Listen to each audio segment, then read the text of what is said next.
القارعة ما القارعة وما أدراك ما القارعة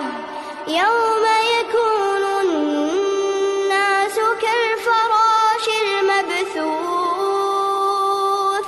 وتكون الجبال كالعهن